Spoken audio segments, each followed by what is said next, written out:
अब हम नेक्स्ट अपना टॉपिक पढ़ते हैं, that is computational way of thinking. Computational way of thinking का अर्थ क्या है, इसका क्या मतलब है?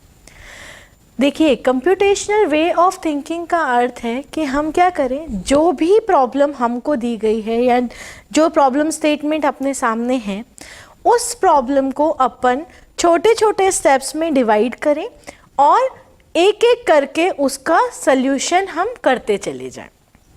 जो एक प्रॉब्लम को छोटे छोटे स्टेप्स में डिवाइड करके फाइनली प्रॉब्लम के रिजल्ट तक पहुंचने को हम बेसिकली कहते हैं computational way of thinking. When we are talking about, जब हम अपने कंप्यूटर की बात कर रहे हैं उसमें, ठीक है।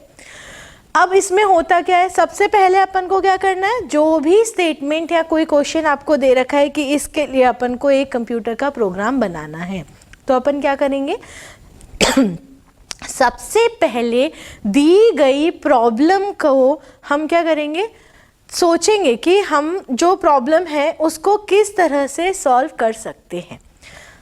उसके बाद में जो उसका नेक्स्ट काम होगा, उसमें हमें किस किस वेरिएबल्स या किन किन चीज़ों की आवश्यकता होगी वो देखेंगे। जब वो हो जाएगा उसके बाद हमें देखेंगे कि हमें उनमें क्या क्या कैलकुलेशंस करनी है। जब अपने पास आवश्यक डाटा आ जाएगा तो उन आवश्यक डाटा पे क्या कैलकुलेशन अपन को करनी है, क्या मेथड अपन को अडॉप्ट करना है कि हमारा सल्यूशन निकले, वो देखेंगे। जब अपनी सारी कैलकुलेशन हो जाएगी तो जो उसका फाइनल रिजल्ट होगा, जो फाइनल सल्यूशन होगा, वो अपन बनाएंगे। अब फाइनल सल्यूशन जो है, हमेशा अपन क्या करेंगे, सल्यूशन को जनरलाइज करने की कोशिश करेंगे। जनरलाइजेशन का मतलब क्या हुआ, इससे पहले अपन ने देखा था कि अपन ने अभी क्या किया, 3 नंबरों का औसत निकालने के लिए आपको एक प्रॉब्लम दी गई। अपनी प्रॉब्लम क्या थी, अपन को औसत निकालना है 3 नंबरों का, ठीक है। अब जनरलाइजेशन क्या है इस प्रॉब्लम का, जो आंसर है, जनरलाइजेशन में अपन को क्या करना है कि वो जो 3 नंबर हैं वो कोई भी हो सकते हैं, ठीक है। मतलब ज़रूरी नहीं मैंने n1 को 1 लिया, n2 को 2 लिया और n3 को 3 लिया। ये आवश्यक नहीं है कि हम इन तीनों नंबरों में से, इन तीनों नंबर की जगह अपन कोई भी नंबर इस्तेमाल कर सकते हैं। जनरलाइजेशन प्रॉब्लम इज कि हम कीबोर्ड से ये लें कि हमको किन नंबरों का औसत निकालना है। अब अपन ने इसको बता दिया कि हमें एवरेज निकालना है किनका, 3 नंबर का। ज़रूरी नहीं, हो सकता है मुझे 4 नंबर का औसत निकालना हो या 10 नंबर का औसत निकालना हो। तो अगर अपन को इसको जनरलाइज करना है, जो फाइनल प्रोग्राम अपन को बनाना है, जब इसका सल्यूशन करना है, तो इस प्रकार सल्यूशन करना है कि ये जो नंबर हमने लिए हैं वो नंबर भी अपन क्या लें, यूज़र द्वारा इनपुट ले। यूज़र द्वारा इनपुट का अर्थ है कि ज़रूरी नहीं कि सिर्फ 3 नंबर का औसत निकाला जाए। यूज़र की जो रिक्वायरमेंट है, एक जैसे मेरी रिक्वायरमेंट थी 3 नंबर का औसत, हो सकता है आप में से किसी की रिक्वायरमेंट हो कि आपको 10 नंबर का औसत निकालना है। तो उसके लिए अपन एक नया प्रोग्राम नहीं बनाएंगे या एक नई एल्गोरिथम नहीं लिखेंगे। अपन जब भी किसी सल्यूशन पर जाएं तो कोशिश की जाए कि वो सल्यूशन इस प्रकार बनाया जाए कि वो जनरलाइज हो। जनरलाइज मतलब हम उसमें चीज़ें बदल सकें। जैसे एवरेज वाले में ज़रूरी नहीं हम केवल 3 नंबर का औसत निकालें, हो सकता है हम 10 नंबर का, 20 नंबर का, 100 नंबर का, जितने नंबर की आवश्यकता है उसका औसत निकालने के लिए अपन एक सल्यूशन डिज़ाइन करेंगे, ठीक है। सो अब अपन देखते हैं स्टेप बाय स्टेप इसका सल्यूशन। हम एवरेज नंबर का ही एक देखते हैं कि स्टेप बाय स्टेप इसका सल्यूशन अपन कैसे लिखेंगे। अब अपन देखते हैं कि इससे पहले जो हमने बात की कि एवरेज निकालना है हमें, उसके लिए अगर अपन को प्रोग्राम लिखना है तो बेसिकली प्रोग्रामिंग है क्या, प्रोग्रामिंग का अर्थ है informing a computer how to solve a problem. मतलब एक कंप्यूटर को ये इन्फॉर्म करना कि हम उस प्रॉब्लम को किस प्रकार से सॉल्व करेंगे, वो किसके ज़रिए अपन करते हैं, प्रोग्रामिंग के ज़रिए। इन्फॉर्मिंग का मतलब क्या हो गया, इन्फॉर्मिंग का मतलब हो गया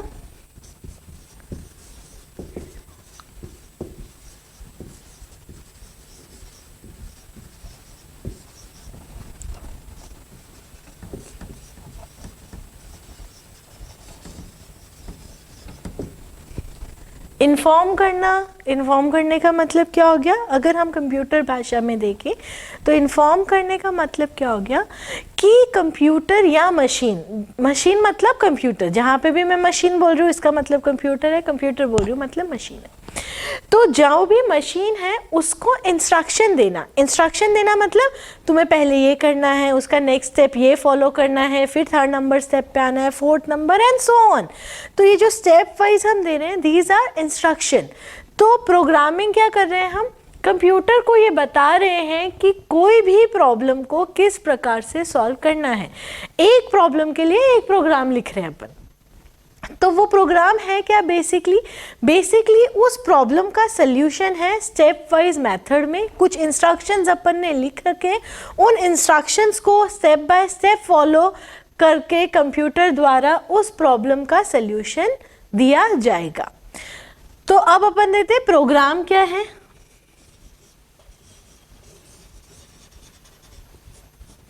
प्रोग्राम है sequence of instruction.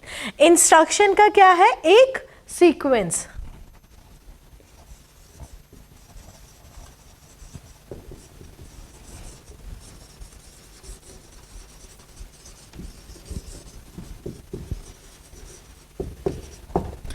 It consist of sequence of instruction.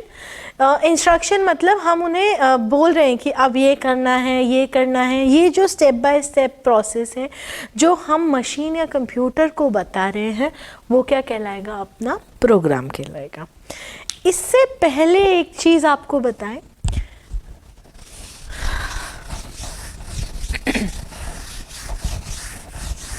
कि जो कंप्यूटर है, अपन लोग जो भाषा समझ रहे हैं बीइंग अ ह्यूमन, हम लोग जो भाषा समझते हैं ना वो क्या होती है? हम हिंदी, इंग्लिश या अपनी जो रीजनल लैंग्वेज है, जो रीजनल भाषा है अपनी, उसको अपन समझते हैं ना। अगर कोई दूसरा व्यक्ति हमको हिंदी में बात कर रहा है तो अपन को समझ आती है, ठीक है। परंतु कंप्यूटर की जो भाषा है वो हिंदी या इंग्लिश नहीं है। कंप्यूटर हिंदी इंग्लिश नहीं समझता। तो अब होगा क्या? जैसे हम मानते हैं जो हमारा यूज़र है उसको मान लेते हैं उसको आता है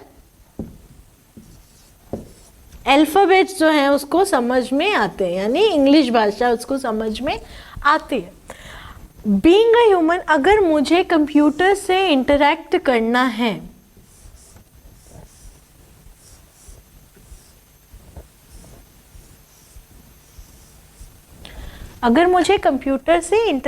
है तो देखिए, अगर आप लोगों को हिंदी आती है और मैं इंग्लिश में बात कर रही हूँ तो मेरा बोला हुआ आप लोगों को समझ में नहीं आएगा।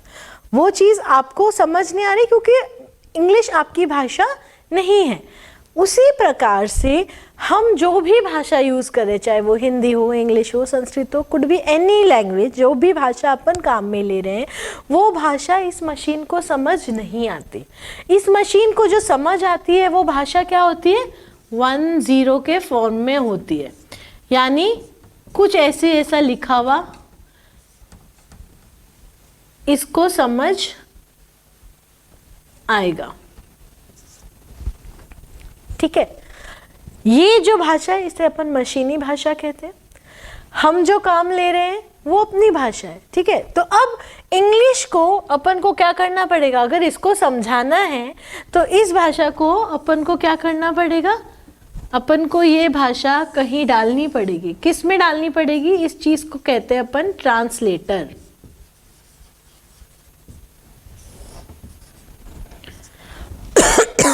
ट्रांसलेटर का काम क्या होगा? ट्रांसलेटर का बेसिक काम है कि जो लैंग्वेज हमें समझ आ रही है, इंग्लिश लैंग्वेज काम नहीं लेते अपन कंप्यूटर में। जब भी टाइपिंग करते हैं अपन C++, जावा, पाइथन, ऐसी बहुत सारी लैंग्वेजेस हैं जिनमें से किसी भी एक लैंग्वेज में अपन अपना प्रोग्राम लिख रहे होते हैं। जो प्रोग्राम अपन लिख रहे हैं वो प्रोग्राम अपने समझने के लिए हमने वो एक भाषा बनाई है, क्योंकि वो ह्यूमन अंडरस्टैंडेबल है, एक इंसान उसको आसानी से समझ सकता है। परंतु वो कंप्यूटर को समझ में नहीं आती। कंप्यूटर को जो समझ आती है उस भाषा को हम बोलते हैं मशीनी भाषा।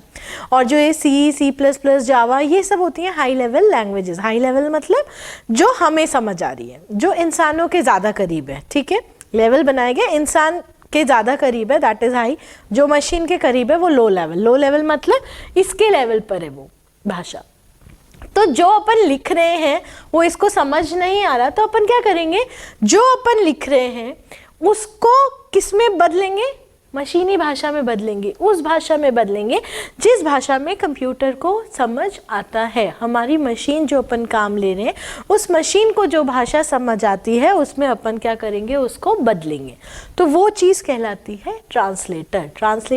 ट्रांसलेशन का मतलब क्या है, एक भाषा से दूसरी भाषा में बदलना। लेकिन जब हम इस ट्रांसलेटर का उपयोग कंप्यूटर प्रोग्रामिंग के लिए कर रहे हैं तो इस ट्रांसलेटर का मतलब क्या है, जो हम हाई लेवल लैंग्वेजेस, जो प्रोग्रामिंग लैंग्वेजेस अपन काम ले रहे हैं, जैसे है सी, सीपीपी, जावा एटसेट्रा, ठीक है, इनको बदल कर किस में डालना, जो मेरी मशीन लैंग्वेज है। मशीनी भाषा में बदलना, ये किसका काम होता है, एक ट्रांसलेटर का काम होता है। ये जो ट्रांसलेटर है दो तरह के हैं, कंपाइलर और इंटरप्रेटर, ठीक है। एक तीसरा भी आता है असेंबलर। अपन कंपाइलर और इंटरप्रेटर, इसके डीप में जाने की आवश्यकता नहीं है क्योंकि हमारे सिलेबस का हिस्सा नहीं है ये, परंतु आपको पता होना चाहिए कि हम जो आपकी ये जो प्रोग्राम, जो सब्जेक्ट है उसके अंतर्गत अपन जो भी प्रोग्राम बनाएंगे वो सी भाषा के अंदर अपन बनाएंगे, सी लैंग्वेज के अंदर अपन बनाएंगे, सी का सिंटेक्स फॉलो करेंगे। तो सी भाषा में लिखे गए प्रोग्राम्स को मशीनी भाषा में बदलने के लिए हमें एक चीज़ उपयोग में लेते हैं, वो कहलाती है ट्रांसलेटर। या ट्रांसलेटर में कौन सी आती है, कंपाइलर और इंटरप्रेटर। ये आपको पता होना चाहिए, ठीक है। अब अपन देखेंगे कि किस तरह अपन एवरेज के लिए स्टेप बाय स्टेप एक मेथड लिखते हैं जिससे कि हम फाइनल सॉल्यूशन पर पहुंचेंगे।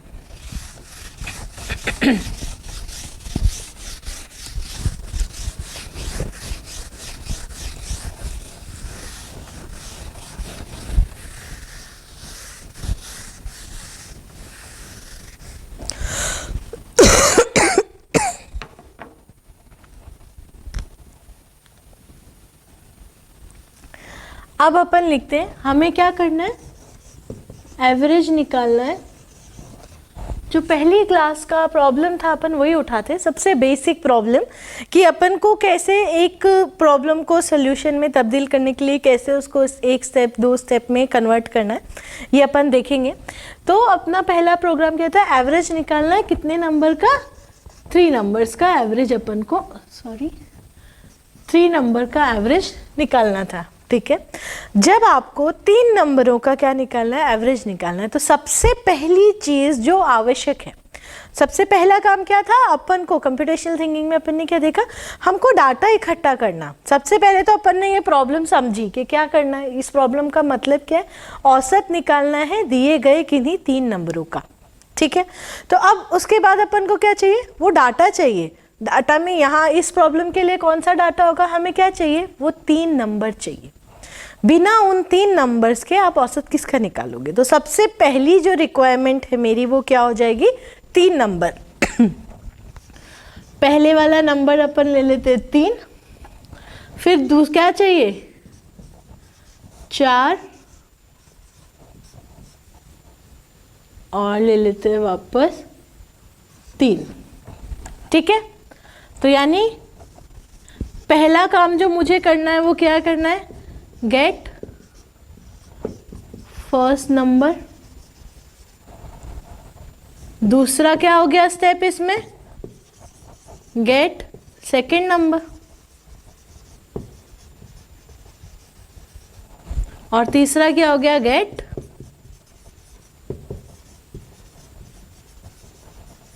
Third number. Step by step में कन्वर्ट किया हमने। सबसे पहले क्या ज़रूरत पड़ी, पहला नंबर इनपुट ले लेते हैं, फिर दूसरा नंबर इनपुट, फिर तीसरा नंबर इनपुट। अब चौथा स्टेप, एक एवरेज निकालने के लिए अपन को क्या करना पड़ता है, इन सबको जोड़ना पड़ता है। तो अपन को अब अगले स्टेप में जब मेरे पास ये तीनों नंबर आ गए तो अब मुझे क्या करना है, इनको ऐड करना है।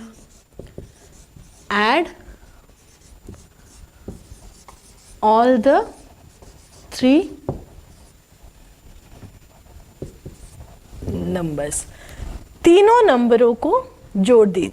कैसे जोड़ेंगे देखिए, मैं क्या लिख रही हूँ यहाँ पे, सम लिख दिया, n1 n2 और n3, तीनों को क्या कर देना है, अपन को जोड़ देना है।